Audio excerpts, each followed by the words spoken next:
नमस्ते, कैसे आप सब लोग? Beautiful success story, self love से, होपोनोपोनो प्रेयर से, सेल्फ हीलिंग से, इनकी पार्टनर इनको हमेशा हमेशा के लिए बोल के चली गई थी कि कभी नहीं आएगी लौट के।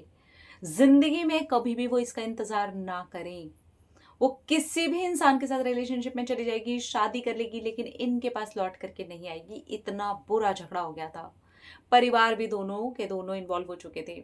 वो लड़की भी वापस आई है। तो ये वाली सक्सेस स्टोरी उन लड़कों के लिए भी है जो लड़के मुझे ये बोलते हैं कि लड़कों की सक्सेस स्टोरी क्यों नहीं आती, क्यों नहीं आती है, लड़के क्यों नहीं भेजते हो आप लोग। चैनल तो फॉलो करते हो, देखते भी हो। लॉ ऑफ अट्रैक्शन थोड़ी ना देखता है कि आप लड़का हो कि लड़की हो, वो तो सबके लिए इक्वली काम करता है ना। भेजा करो ना यार। तो सबकी आती है, लेकिन लड़कों की मेरे पास कम आती है। क्या पता क्यों नहीं भेजते, मुझे क्या पता। चलो जी। हेलो अनिल जी, आप मेरी सक्सेस स्टोरी शांभवी दी तक पहुंचा दीजिएगा। आपको एडवांस में थैंक यू। Thank you. मेरा नाम अमर है, मैं दिल्ली से हूँ और मेरी गर्लफ्रेंड के साथ में पिछले 1.5 साल से बहुत ज़्यादा breakup patchup on end of चल रहा था और हम दोनों के बीच में बहुत सारे मिसअंडरस्टैंडिंग्स भी हो गई थी। प्रॉब्लम तो इतनी ज़्यादा बढ़ चुकी थी कि मेरी फैमिली ने भी उसके लिए मना कर दिया था और उसकी फैमिली ने भी मना कर दिया था। और उसका सबसे बड़ा रीज़न ये था हमारी होने वाली लड़ाई। हम दोनों की लड़ाई बहुत ज़्यादा होती थी।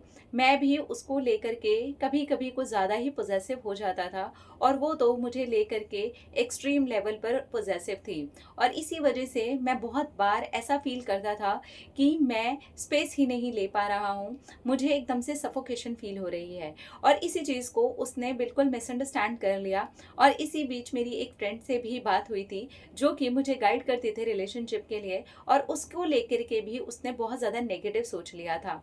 और मेरे मन में भी उसके एक फ्रेंड को लेकर के उल्टी सीधी बातें आ गई थी जो कि सचमुच में झूठ थी, पर ये मुझे बाद में पता चला। और उसके बाद में मुझे काफ़ी गिल्ट भी हुआ जब मेरी गर्लफ्रेंड और मेरे बीच में प्रॉब्लम इतनी बढ़ गई। हम दोनों के बीच में अब ब्रेकअप ऐसा वाला होने वाला था जिसमें अब ज़िंदगी में शायद कभी नहीं मिलेंगे। और वही मेरी गर्लफ्रेंड मुझे बोल के भी गई थी आज से ठीक 7 मंथ पहले। उसने बस यही बोला था, और वो भी उसने 6 महीने के नो कॉन्टैक्ट जोन के बाद बोला था।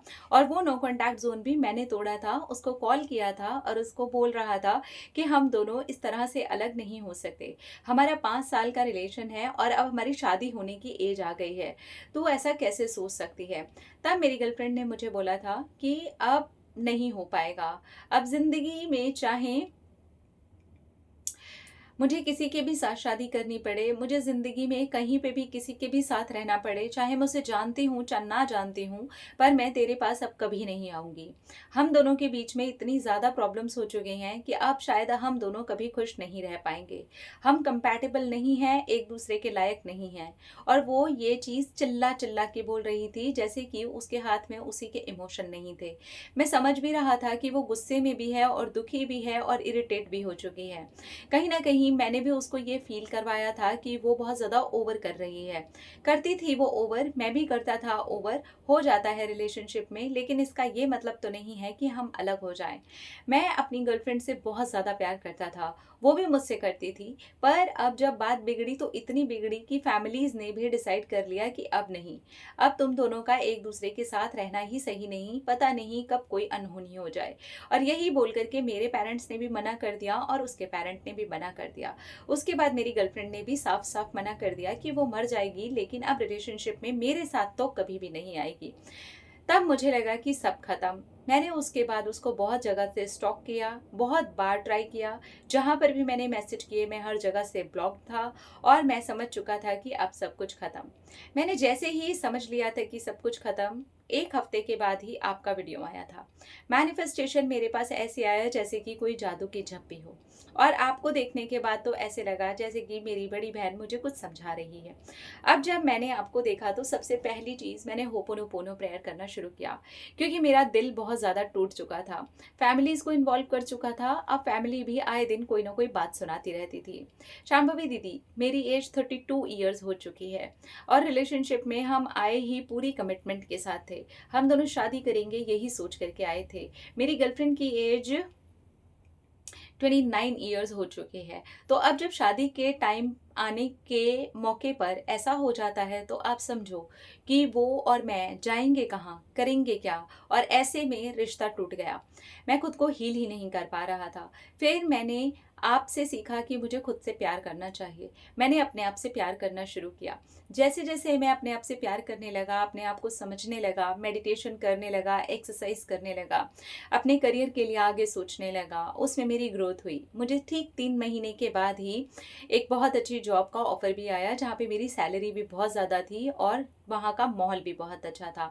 वहाँ पे मेरी और ज़्यादा हेल्प होने लगी, क्योंकि अब मैं और ज़्यादा पॉजिटिव रहने लगा। जैसे ही मेरी सैलरी आती मैं और ज़्यादा पॉजिटिव हो जाता। वहाँ मैं जब 2 महीने से काम कर रहा था, उसके बाद में मैंने आपकी जादू प्रैक्टिस जॉब करते करते ही बीच में उठा ली थी, और तब से ही मैजिक होना शुरू हो गया। जादू प्रैक्टिस में मैंने अपनी पार्टनर के बारे में डाला। इसके साथ साथ मैं आपकी सेल्फ लव और सेल्फ हीलिंग सीरीज भी करने लग गया। अब मुझे ऐसा लगा जैसे कि मैं हवा में उड़ता हूँ। मेरा दिल बिल्कुल शांत है। मैंने अपनी पार्टनर के लिए मन में सोचा कि एक बार टेक्निक करूँगा और यूनिवर्स को दे दूंगा। मैंने बस वही किया। मैंने जादू प्रैक्टिस में भी उसको डाला, और मैंने 5x5 टेक्निक के अंदर भी डाला, और मन में पूरा दृढ़ विश्वास करके किया कि ये तो होना ही है। और सच में शांभवी दी, वो हो गया। मेरी पार्टनर ने खुद कॉल किया और वो बोली कि नहीं हो रहा है यार, शादी कर लेते हैं। मुझसे नहीं हो रहा। मैं पता नहीं क्या क्या बड़बड़ करके तुझे छोड़ करके चली गई, जो कि अब मुझे नहीं लगता कि मुझे ये करना चाहिए। मैं नहीं रह सकती तेरे बिना। मैं तुझसे बहुत ज़्यादा प्यार करती हूँ। शादी करेगा तो बोल। अगले आने वाले 3 महीने के अंदर अंदर ही मैं शादी करना चाहती हूँ, और अब मैं इसे बहुत ज़्यादा खींचना नहीं चाहती। ज़िंदगी भर पति पत्नी बन करके लड़ लेंगे। वो ये सब कुछ भी बड़बड़ करते हुए बोल रही थी, और मैं चुपचाप रोते रोते सुन रहा था। मेरी आंखों से इतने आंसू गिर रहे थे कि देखो, मेरा मैनिफेस्टेशन कंप्लीट हो गया है। और आज मेरे दिल के अंदर जब एक आस भी नहीं बची थी, मैंने सोचा भी नहीं था कि मुझे कोई कॉल या मैसेज आएगा। मेरा पूरी तरीके से लेट गो ही हो गया था। मैं यूनिवर्स को सरेंडर ही कर चुका था। तभी मुझे कॉल आता है, और उसने 2.5 घंटे एक ही बात बोली, शादी कर लेते हैं। जो लड़ाई करेंगे पति पत्नी बन के करेंगे। ये सुन सुन करके बस मैं रो रहा था। शांभवी दीदी, पता नहीं मुझे क्या हो गया था, मैं रिएक्ट ही नहीं कर सका। 2.5 घंटे सिर्फ वही बोलती रही, और उसके बाद मैंने फ़ोन रख दिया। मुझे उस पूरे दिन समझ ही नहीं आया कि मैं कौन सी दुनिया में हूँ। ये सच में हुआ है क्या? मैं रिएक्ट ही नहीं कर पाया, मेरा माइंड प्रोसेस ही नहीं कर पाया। पर वो सब कुछ सच था। मेरी गर्लफ्रेंड नेक्स्ट डे ही मेरी मम्मी से मिलने के लिए घर आई और बोली कि क्या करूँ, इससे अच्छा तो मैं मर ही जाती। नहीं हुआ ना, मैं आपके घर ही आना चाहती हूँ शादी करके। आप मार लो। मेरी मम्मी को भी उसने क्योंकि बहुत सारी बातें सुनाई थी, उसको उनका भी गिल्ट था। वो मेरी मम्मी से जैसे ही ये बोली, मेरी मम्मी ने उसको एक थप्पड़ मारा प्यार से, और उसको गले लगा लिया। और फिर वो दोनों हंसने लगे, और फिर मेरी मम्मी उसको पकड़ करके मेरे पास ले आई। ऐसे लग रहा था कोई रोमांटिक मूवी का सीन चल रहा है। मैं बस उसको देख रहा था और वो मुझको देख रही थी, और वो बोली कि पति पत्नी बन के लड़ेंगे। मेरी मम्मी बोली, हाँ ये बहू बन के लड़ेगी, मैं झेल लूँगी, कोई दिक्कत नहीं है। तुम दोनों अगर खुशी खुशी एक दूसरे के साथ रह सकते हो तो अब भी मौका है, क्योंकि इसको भी मैंने इतने टाइम से खुद को ठीक करने की कोशिश में ही देखा है। और बस ऐसी थी मेरी लव स्टोरी, जो कि मैनिफेस्टेशन पर आकर के कंप्लीट हो गई। I'm really very happy Shambhavi दी, आप मुझे मिले, आपने मुझे मुझसे मिलना सिखाया, और जैसे जैसे मेरा सेल्फ लव हुआ वैसे वैसे मैं आसानी से मैनिफेस्ट कर पाया। Thank you thank you thank you. मुझको पता है बीच में मेरा रोना सा आ रहा था। बहुत अच्छी स्टोरी थी, बहुत अच्छे से लिख के भी दी है आपने। थैंक यू सो मच मेरे भाई, आपकी कहानी कंप्लीट हो गई। ये उन लोगों के लिए एक मैसेज है जो ये कहते हैं कि हमारा पार्टनर ये बोल करके चला गया है कि वो ज़िंदगी में कभी आएगा ही नहीं। उसने ये बोल दिया है कि वो नहीं आएगा।